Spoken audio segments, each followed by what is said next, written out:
welcome to another episode of The Watchdog with me, Low-Key, here on Mint Press, where we struggle and strive to push back against the elite narrative put forth by the mainstream media. We investigate the powerful and we watch the watchers. This week, we are joined by the fantastic Alan MacLeod, who is a key investigative journalist at Mint Press. You will read his wonderful pieces of research on the Mint Press website regularly. You really get from Alan an intrepid attitude to research. He covers such a wide range of things, and you can look at his latest pieces on the website now. We're going to be talking about partly the recent elections in Britain. You have seen the Labour Party win what looks like at this stage about 410 seats in the Parliament.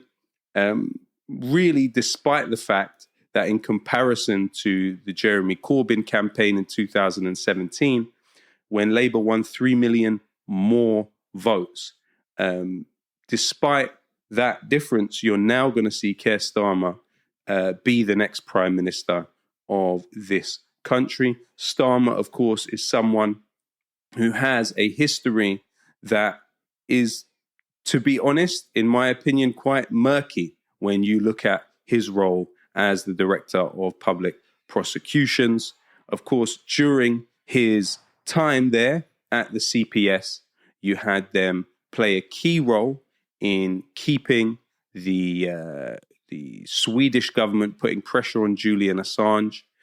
At the same time that Starmer was having meetings with Eric Holder, you had the CPS clear both MI5 and MI6 of torture and involvement in rendition with the CIA. At the same time that Keir Starmer was meeting for drinks with the head of MI5, Jonathan Evans.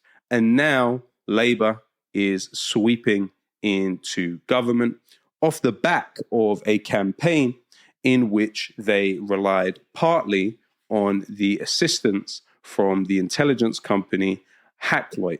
Now, MacLeod was formed by two former MI6 agents and, of course, has a long history of infiltrating and spying on political campaigns as middle of the road as Greenpeace, for example. And so MacLeod have had a role. We are looking into that issue to find out the full extent of MacLeod's role in assisting the Labour Party in this campaign. But also, you had the former head of GCHQ, David Omand, come out and state his support for Keir Starmer.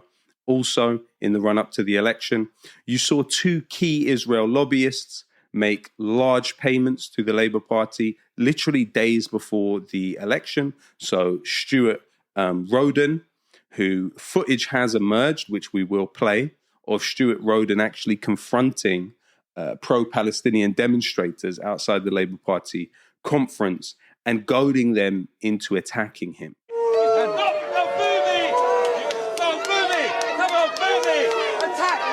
Attack me like you attack them! Cowards! Disgusting! You came into a country, you murdered children! Now, Stuart Roden is somebody that days before the election gave over £500,000 to the Labour Party and also is the current chairman and is one of the founders of an Israeli venture capital firm called Hetz Ventures, which he founded with a former Israeli intelligence officer. And from this election, you actually now have a fully professional, paid-up Israel lobbyist as a member of parliament.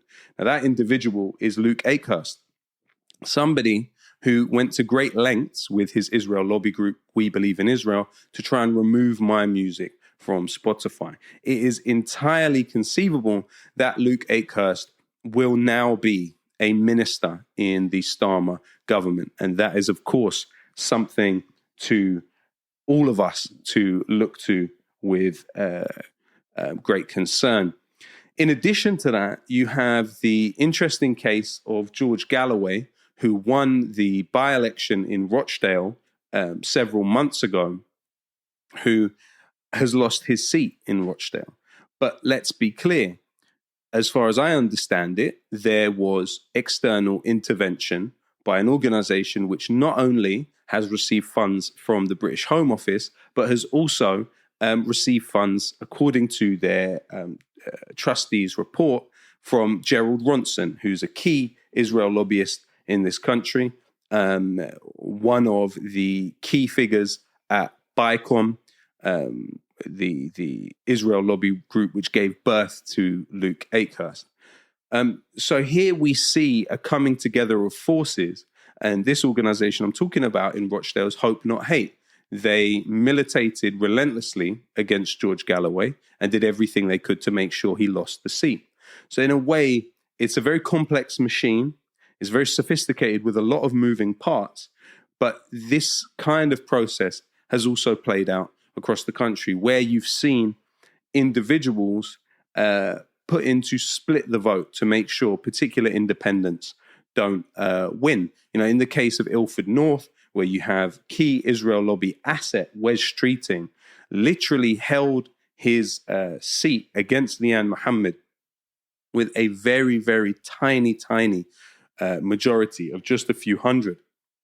A similar situation played out in Birmingham Yardley, where Jodie McIntyre ran up against Jess Phillips, and Jess Phillips again held her seat by only a few hundred votes. So there's a massive picture here, Alan. What's your reading of the general elections? Yeah, first of all, good to be with you. Great to have you, man. Yeah, man. I think if we think about elections as the voice of the public, then the British public have spoken that they are completely sick and tired of this system. They've had more than a decade of conservative rule, which has seen corruption run rampant, inequality soar. The cost of living crisis has hit people. Their mismanagement of COVID led to the deaths of tens of thousands of people that shouldn't have died.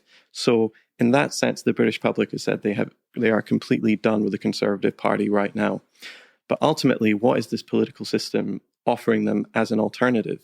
Well, the main alternative is Keir Starmer's Labour.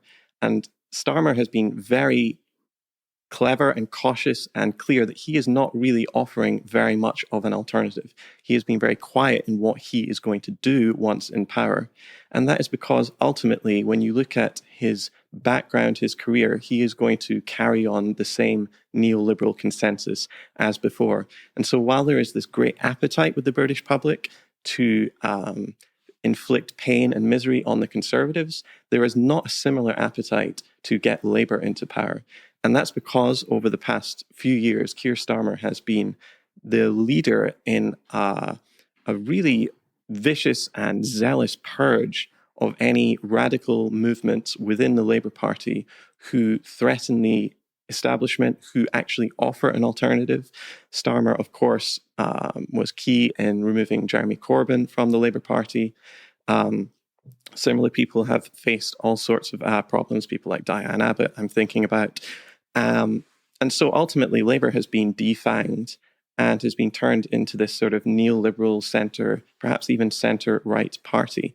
And so that's what you see really when you look at the turnout. The turnout is historically low, one of the lowest turnouts we've had since the 19th century, since universal suffrage was even implemented in this country. And so while Labour have come to power with an enormous landslide of over 400 MPs, when you actually look at their vote share, it's very low, not only in comparison to 2019 and 2017 when Jeremy Corbyn was the leader, also just in terms of totals is much lower than then. And so ultimately this election is showing how apathetic the British public is right now with our current system. Yeah, absolutely. Very well put, Alan.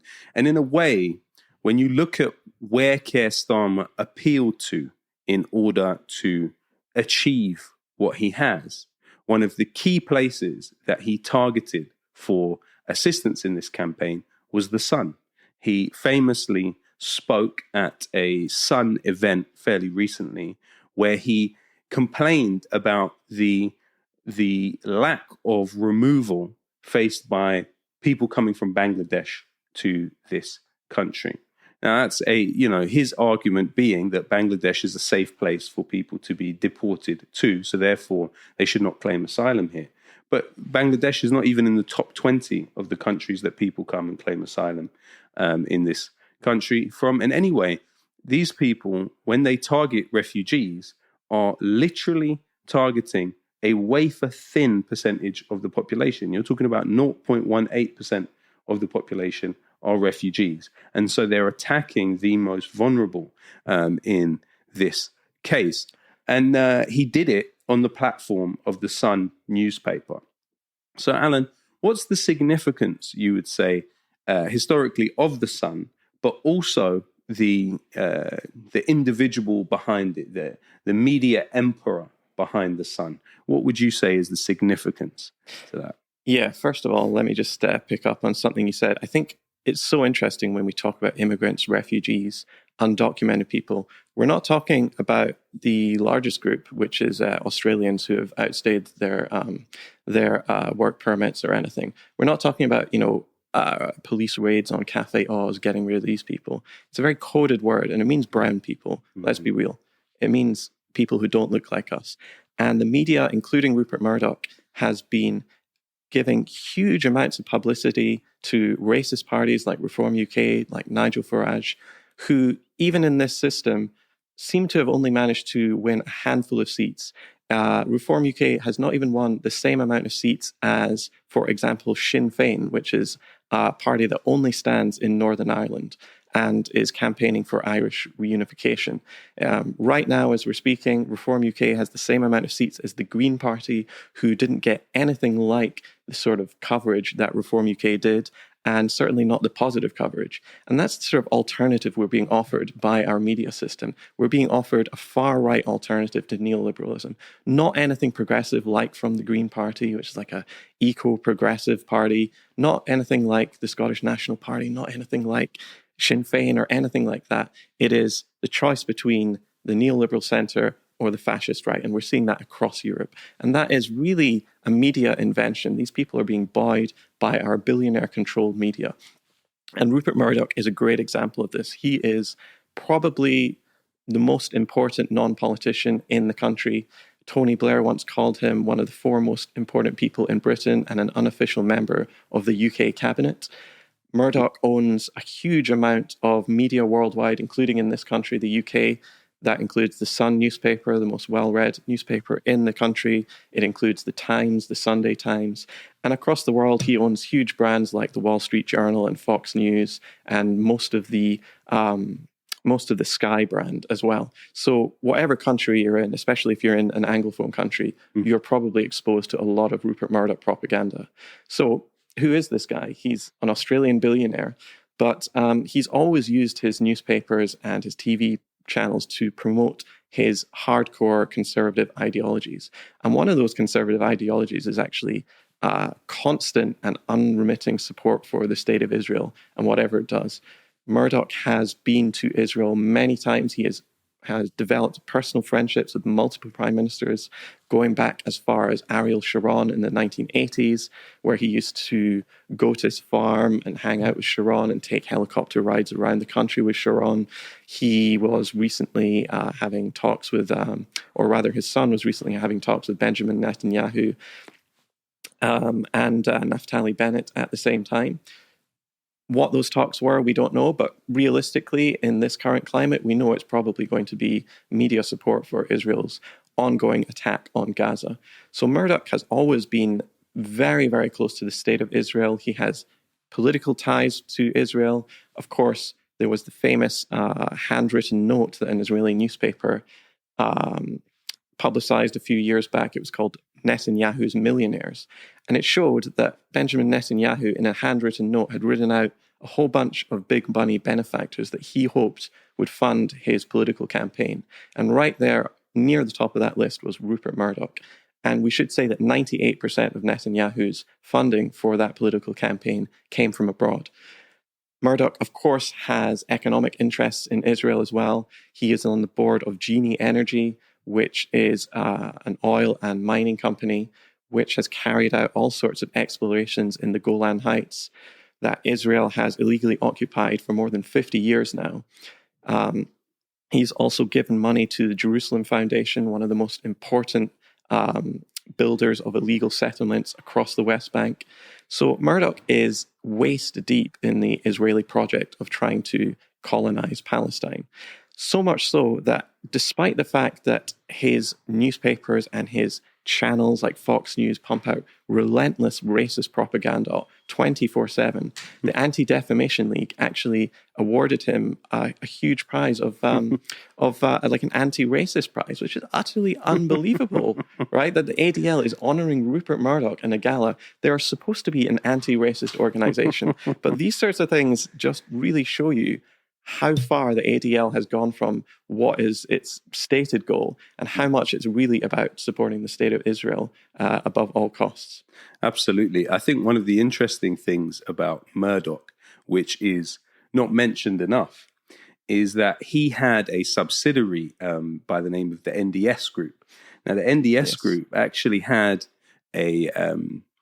it was led by a guy called Abe Peled, which was a former Israeli soldier who was involved in the 1967 occupation of Gaza and Jerusalem. It also had another individual who was the former deputy head of the Shabak, which is Israel's internal intelligence agency. And this organization, the NDS Group, actually was active in this country and was accused of hacking the channels of opposition, so competition to the Murdoch empire, whether that was ITV or others, and putting their coverage online for free for people to watch. So in that way, harming the opposition. And interestingly enough, the same time that Murdoch had this subsidiary run by former Israeli intelligence personnel, his other newspaper, one of his newspapers, the Sunday Times, had the exclusive rights to the story of Mordecai Vanunu, the whistleblower on Israel's nuclear program in Dimona. Now, of course, we know how that ended, because what happened was, while Vanunu was under the care of Andrew Neil, as Andrew Neil put it himself, he looked back and sometimes said, I wish we'd done more to protect him. But what then happened to Mordecai Vanunu? He was then kidnapped by Israel's external intelligence agency and taken back to occupied Palestine, where he remains to this day. He's not allowed to communicate with any foreigners.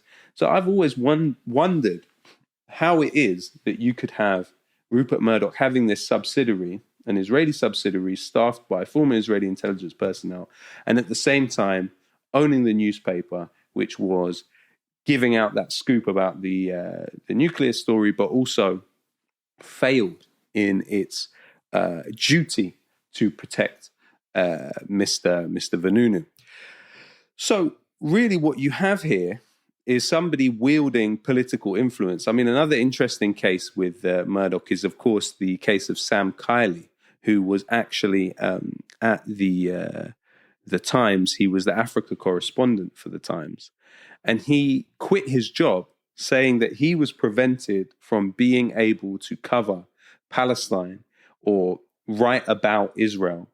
I guess being Africa correspondent, he may have had to write about the Egypt aspect of Israel because of Murdoch's personal relationships with Netanyahu. And I did find that fascinating. But also when you look at Starmer, he's been pushed by these particular right-wing forces quite heavily and quite hard.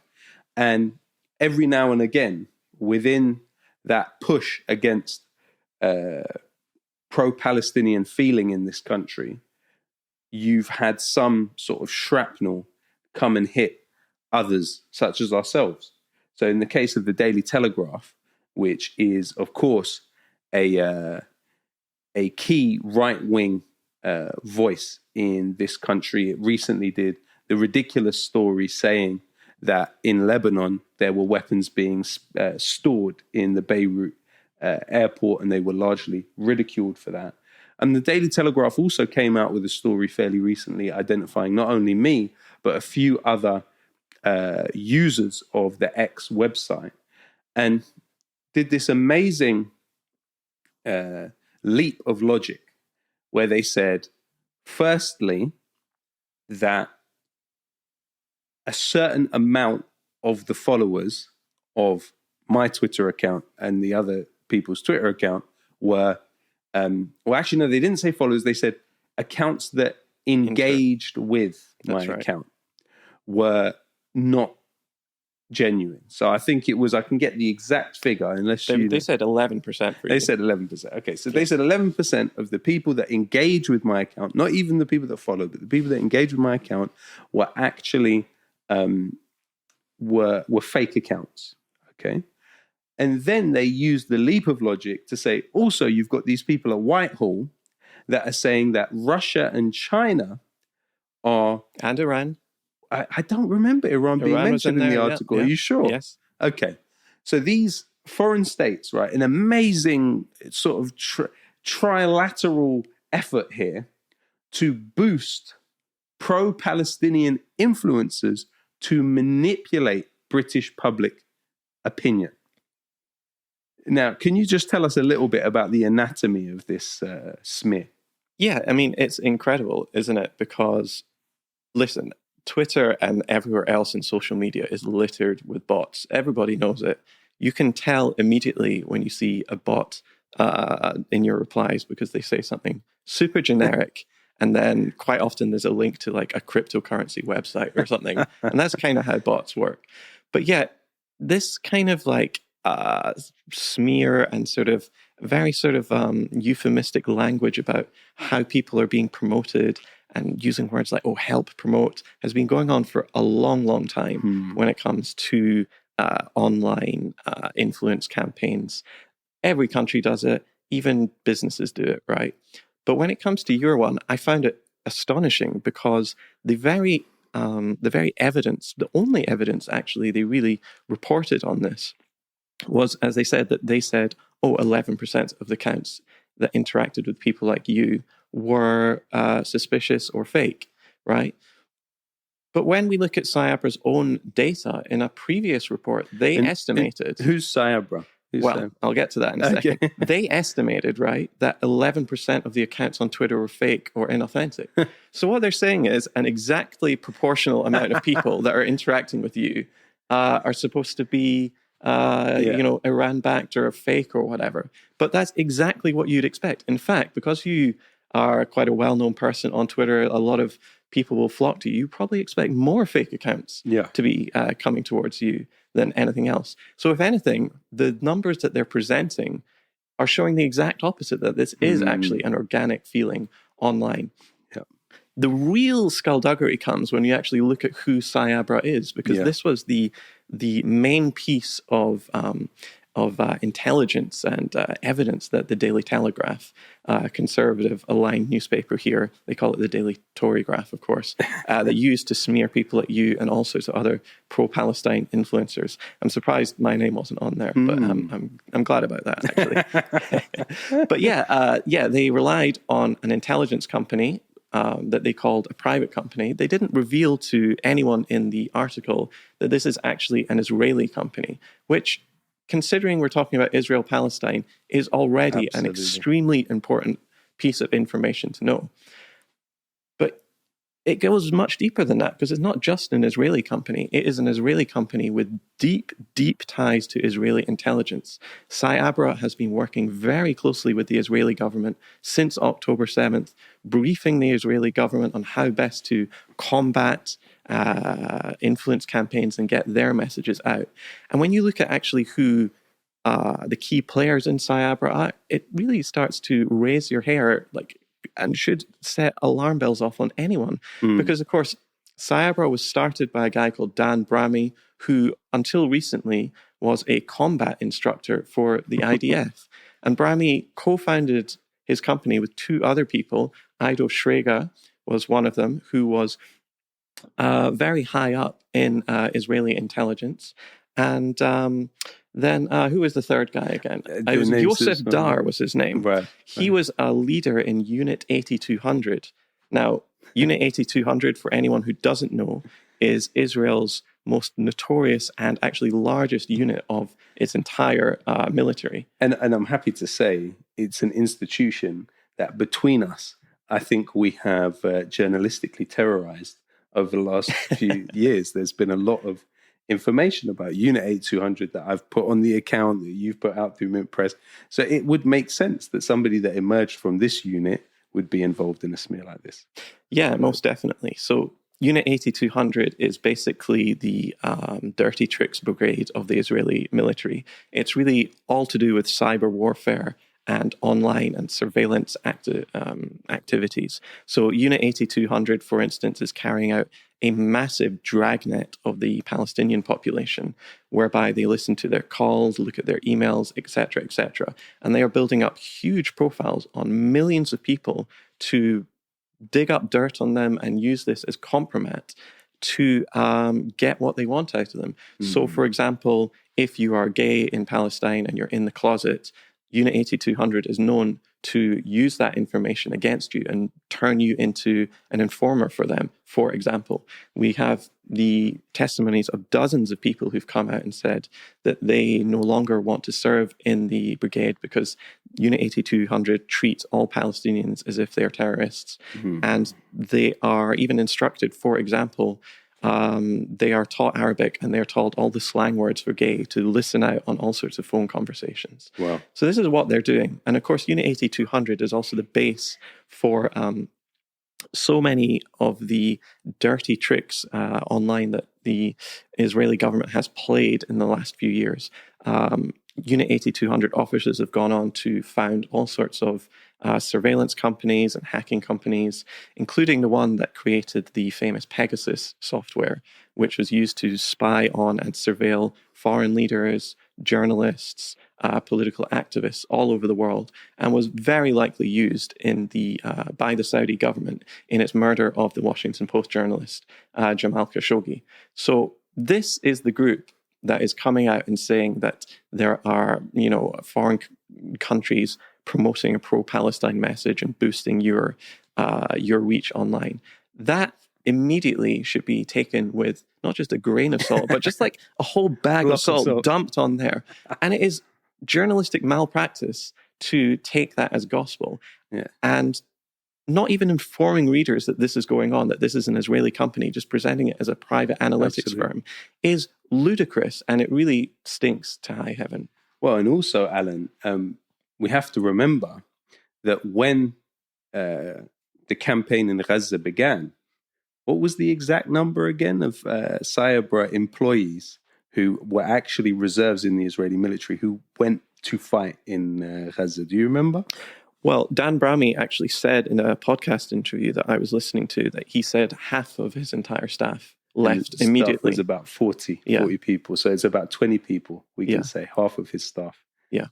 So it's embedded within the Israeli military. Yeah, half of the staff are fighting on the front lines with guns and tanks, and then the other half are fighting on the front lines with keyboards. There you go. And actually, your really peerless research has actually found what is happening when it comes to tech companies is that there has been a massive influx of individuals who previously worked for Unit 200 into tech companies. I mean, if you could just give us a taster of some of that. Yeah, it is extraordinary. And honestly, it wasn't very hard to find this information out.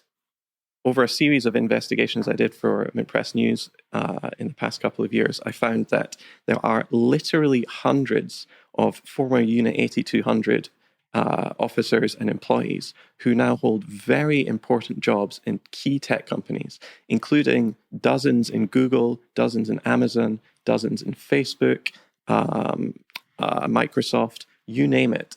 Any big Silicon Valley firm has got loads of these plants in there. And it wasn't very hard to find these people out. I simply went into employment databases like LinkedIn and then just wrote the word Unit 8200 Facebook and saw what came up. And when you do that, you can find just dozens upon dozens of hits of these people. And I am certain that that is a huge undercount, because actually under Israeli law, it is a crime to reveal that you were formerly a member of Unit 8200. Formerly or currently? Formerly. Formerly, Yeah. yeah. Wow. So every single person who put that on their LinkedIn is actually breaking the law, right? Amazing. Yeah. Very interesting. And a recent study, investigation by Electronic Intifada, Asa Winstanley, has uncovered that Asaf Kaplan, who was an individual hired by Keir Starmer for the purpose of social listening in the Labour Party, former Unit 8200, was actually active in this recent election to bring Labour to power. There's also been an interesting bit of information that's come out by an investigation by Li Fang in The Guardian, in which he went into this revamped PR commando unit, which was originally set up by the Ministry of Strategic Affairs in 2017 under Gilad Erdan. Now, initially, it was known as Killer Shlomo, and is described as something called mass consciousness activities in the United States and in Europe. And it went on to be renamed The Concert, and what it seems to be is a cluster of organizations. But now it has been relaunched under the tutelage of the Ministry of Diaspora Affairs and is titled Voices of Israel. Now, what we know is that there's 80 organizations which are part of it, and their scope is quite breathtaking, because they go from organizations like the European Leadership Network, which is a lobby group focused on the EU, to other groups like, for example, the Study of Global Anti-Semitism, the Institute for the Study of Global Anti-Semitism and Policy, which had a really key role in providing the research for US Congress in their investigations into quote-unquote anti-Semitism on campuses in the United States. And then what you also have is an organization called the National Black Empowerment Council, which is largely based on the African Americans within the Democrats. But then also you have a company called Cyberwell, which again employs former Israeli military personnel and has been selected as an official trusted partner for TikTok and Meta. So there's believed to be 80 organizations which are part of, in some capacity, this Voices of Israel push. Now, it really wouldn't surprise me if an organization like Cyber or others would be part of this network of what they call mass consciousness activities. And actually, early on within the genocidal campaign in Gaza, it was revealed that the Israeli government had spent something like 32 million shekels on this Voices of Israel campaign. So a huge amount of money has been distributed around the world to manipulate people's ideas. And, obviously with the Daily Telegraph article, in terms of me, it's a very tiny part, really, of that campaign. An interesting part that binds some of it together is the European Leadership Network, which, of course, has involved Joan Ryan, former Labour Party MP, key figure in the Labour Friends of Israel. The European Leadership Network actually took Jonathan Woodcock to occupied Palestine for hospitality during the war on Gaza. And Jonathan Woodcock, at the same time, had the position, number one, in the House of Lords, but number two, advising the government on political disruption and extremism. And so he released his report a month or so ago. Now, in that report, he mentions me 3 times. He says that my music, on occasion, offers apologism for terrorism, and also deals in anti-Semitic conspiracy theories. But the main thrust of his report was aimed at organizations. So particularly Palestine Action was mentioned over 100 times and described in the worst possible terms. And what Jonathan Woodcock is seeking is the British government to prescribe Palestine Action with a new designation, which would make it a lot harder for that organization, which has launched hundreds of actions against Israeli arms factories and arms factories arming the Israeli military throughout this war, and achieved really unprecedented victories in this country. And now it seems likely that with Keir Starmer in power, you may well see a move by the government to take those steps suggested by Jonathan Woodcock in that report. So really, this whole concept of foreign interference is very clearly happening by particular state actors, whereas in the other cases, we're told that Russia and China would somehow be so concerned about Britain, right, which in terms of landmass, in comparison to China and Russia, is a joke. I mean, it's you're talking about this tiny speck on the. I mean, of course, what Britain does externally is another question. But really, we think that China and Russia would be so concerned on such a granular scale that they would want to amplify and boost the posts of little old me, right, on Twitter to try and somehow then manipulate public opinion. It's just ridiculous. Yeah, I mean, listen, there has been a massive swelling upsurge of support for Palestine and for its liberation, quite simply because people don't like genocide. But the people on the opposite side of the equation there, they cannot handle that. And so they have to find some way of delegitimizing this, because they can't simply, win an argument based on facts. And so their opposition has to be secretly backed by whoever the boogeyman of the day is, or it has to be secretly bankrolled or getting artificially boosted somehow, because it can't be the case that people are actually looking at the footage of bombing schools, bombing hospitals, of looking at, women screaming as their children are, put into the grave. This happening for months and months and months. They can't look at that and say, oh, actually, people are just empathetic creatures. Yeah. There has to be some sort of other explanation for this. And that's why you get all of these cock and bull stories from these second-rate analytics companies that were set up yesterday, specifically in order to do this kind of thing. And then they are drip-fed into pliant and friendly media owned by billionaires such as Rupert Murdoch, and suddenly the narrative shifts. Suddenly we're not talking about displacement. We're not talking about the tens of thousands, maybe hundreds of thousands of people killed. We're not talking about war crimes. Suddenly we're talking about supposed anti-Semitism on college campuses, or what one person said in a march or whatever. Yeah. Or we're constantly going around being asked to condemn Hamas all over the time.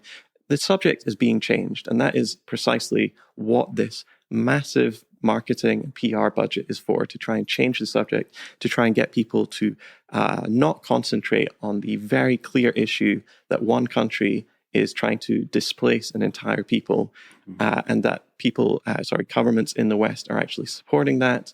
We have to change the subject and keep people looking at something else, because otherwise we wouldn't stand for it.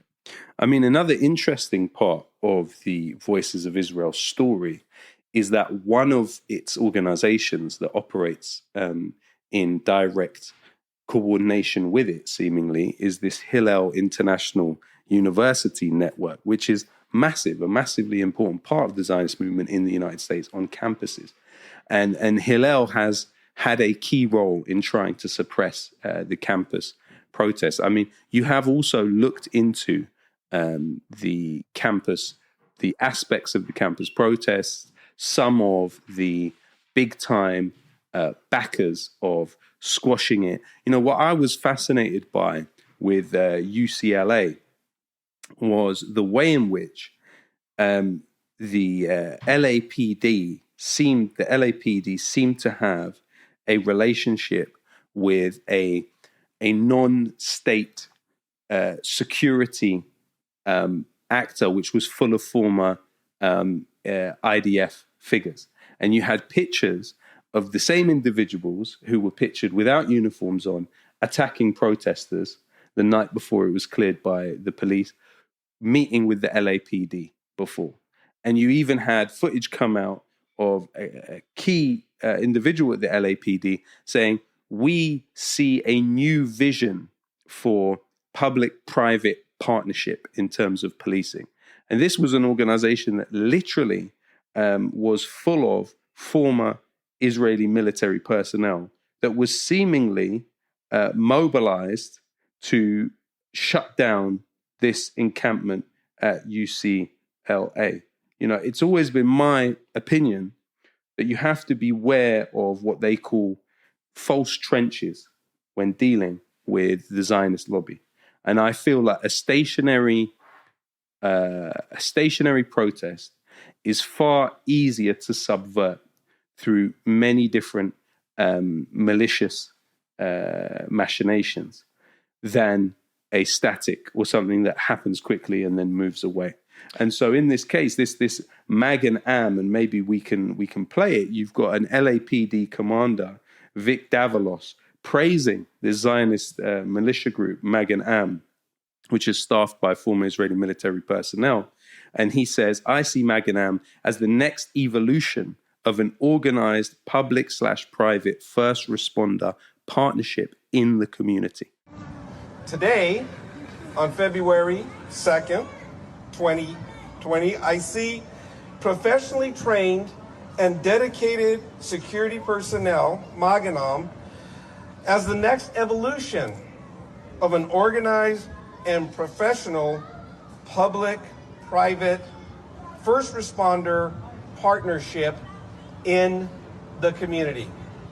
And as I say, what seems to have taken place at UCLA is the night before, Mag and Am individuals sent in to beat up protesters, and then the next day the LAPD move in and take people out. What can you tell us about your investigations into the campus movement? Well, I mean, we've been talking about these fake AstroTurf campaigns for the last, half hour, but what was going on in the US with the campus protests was extraordinary. A genuine grassroots movement appeared almost overnight, and it spread like wildfire across the United States.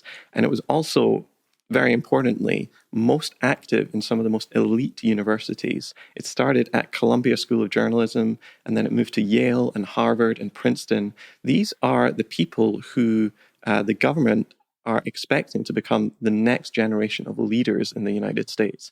And that's why it was particularly frightening to the US government and to the police and to all of the universities' backers.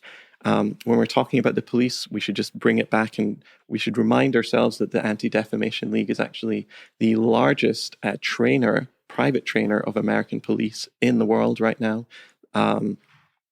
But yeah, I mean, I think the campus protesters were extraordinarily disciplined in their messaging and how they acted. They were not, almost every single time when they were provoked, they did not react.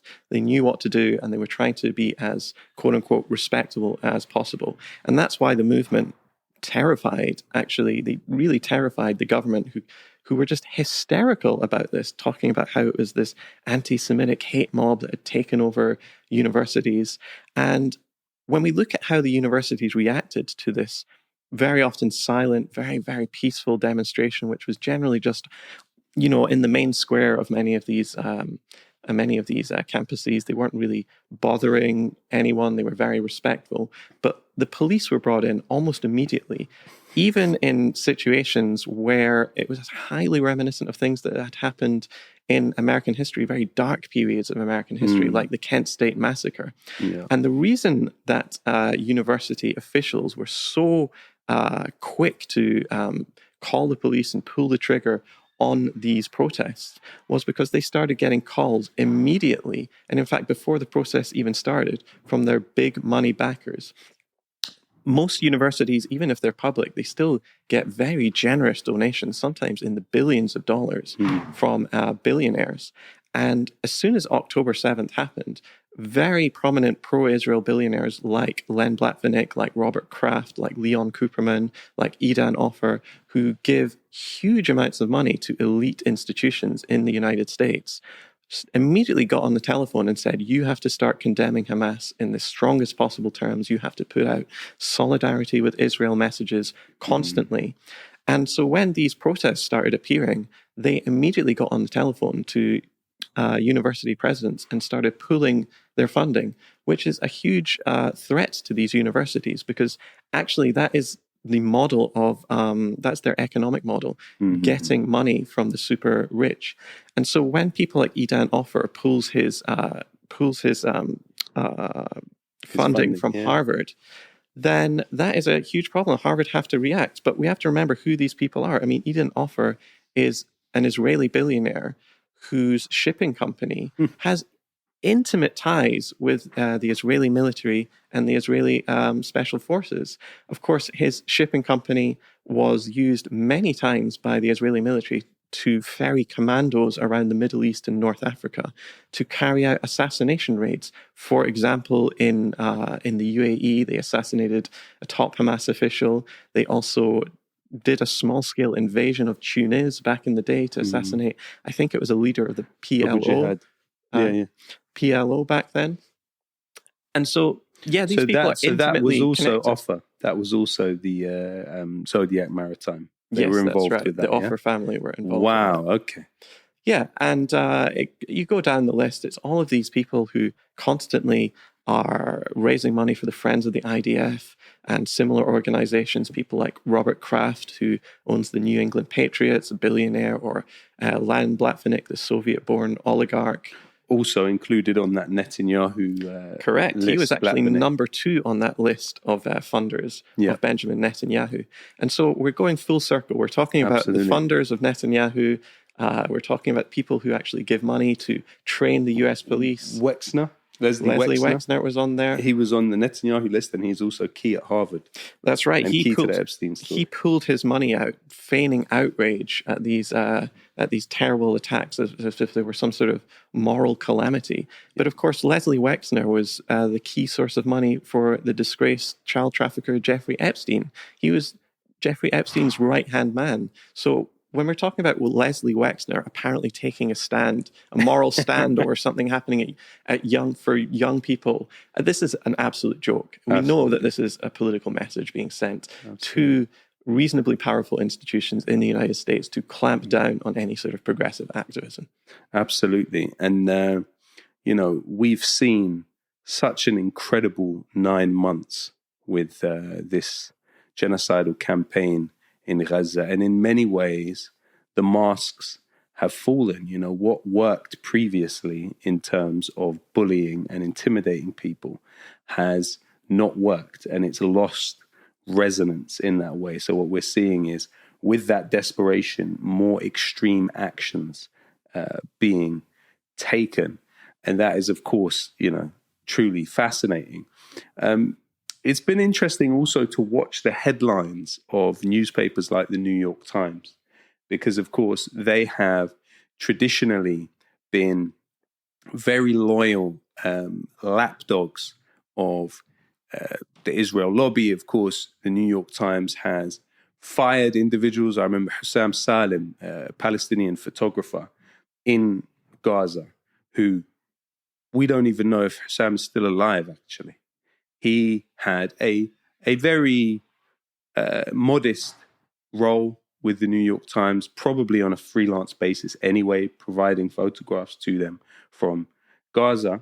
And what you have is this lobby group called Honest Reporting, which it's got to be one of the best names. They've got thousands of these organizations that are named many different things. But I think Honest Reporting is actually one of the best named, because it produces the notion that actually what you're being engaged with by is a sort of fact-checking organization that has noble intentions.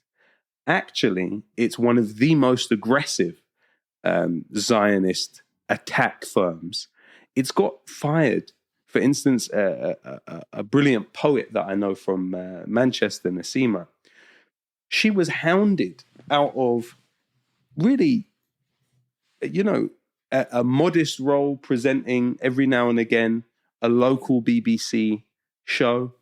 But then other roles that she had, she was hounded out of them because Honest Reporting just decided to target her and go through her Facebook account. Not a particularly highly visible person. And, put her through a lot of stress. And in the case of Hussam Salim, this is somebody in Gaza losing his job, which may well have been, at that time, one of the only forms of sustenance that he or his family had. And they bullied him out of a job.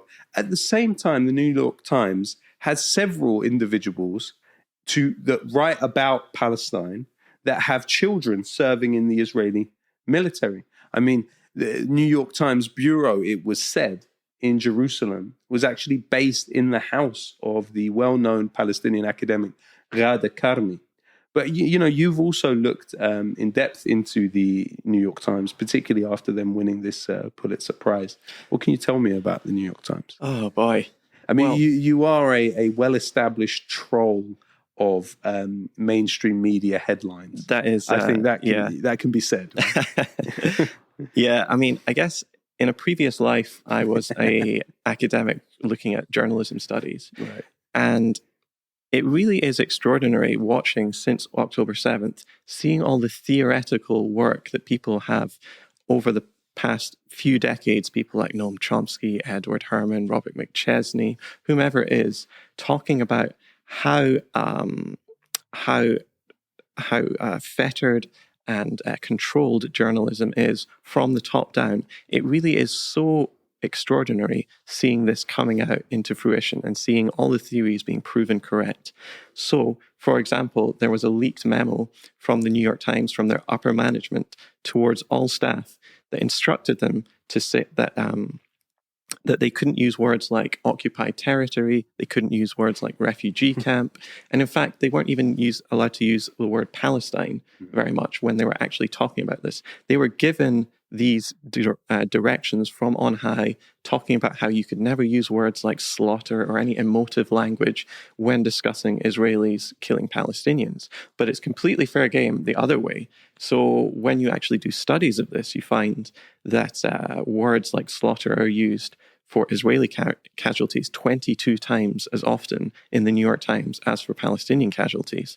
And yeah, you see it in these ludicrous headlines that they come out with, this ridiculous passive voice sometimes where it's like, 6 Israelis slaughtered and 400 Gazans died in skirmish or something. And you think, what sort of skirmish is that where one side loses 100 times as many people? And why is it one people mysteriously die as if they all had heart attacks? So and other people are... Rampant passive voice. Yeah, the passive voice is an absolute killer here. Yeah. So, yeah, over the past few months, we've seen this stuff come out, and it is really extraordinary to see. And it's not just the New York Times. CNN, for example, sent out a memo saying that we shouldn't be ever quoting Hamas because nothing they say amounts to anything more than propaganda, and that all their reporting has to be on this subject has to be channeled through their notoriously pro-Israel Jerusalem Bureau. And so people get the message, and we've seen absolutely blatant cases of people being fired. For example, MSNBC, just after October 7th, quietly suspended its only 3 Muslim anchors. And one of them, Mehdi Hassan, eventually left the company and has started his own company. He hasn't said why he's fired, but absolutely everybody knows. And whenever people bring it up to him, he doesn't challenge it or anything. He just quickly changes the subject, basically. So we know this is going on. We know there is top-down censorship at big organizations like the New York Times. And we know now what we could infer from their ludicrous headlines where they refuse to use words like even Palestine or anything like that there is actually a directive. We could tell that just by, inferring it from what was going on. But now we actually have the documents that prove it, that shows that journalism isn't nearly as open and free as people like to think it is. And it is every bit as much controlled as we think it is in our enemy countries like Russia or China or North Korea or wherever. I mean, interestingly enough, at MSNBC, they have a senior executive producer by the name of Moshe Ehrenstein, who was a former intelligence officer in the Israeli military and actually was in charge of their coverage of the 2006 war with Lebanon. And that actually is the rule, not the exception. This is not an aberration of the way that these companies function, and sort of are to this extent integrated with the Israeli military and its figures. Alan, it's been wonderful having you. If there was anything else that you think the viewers should know or anything else you want to tell them, please do. I think it's important that people support Mint Press as much as possible, because when you're supporting the brain work of Alan MacLeod and, my modest contribution to all of that. No, I guess the only thing I would say is we all appreciate your work. Your work is absolutely fantastic. Thank you, it's brother. crucial. Thank and you. We all appreciate everything that you're doing here as well. Thank you, brother. That's too kind. So everyone, please do join us next time on The Watchdog. It's been a wonderful episode. I hope that you paid good attention and took some notes. Thanks. See you next time.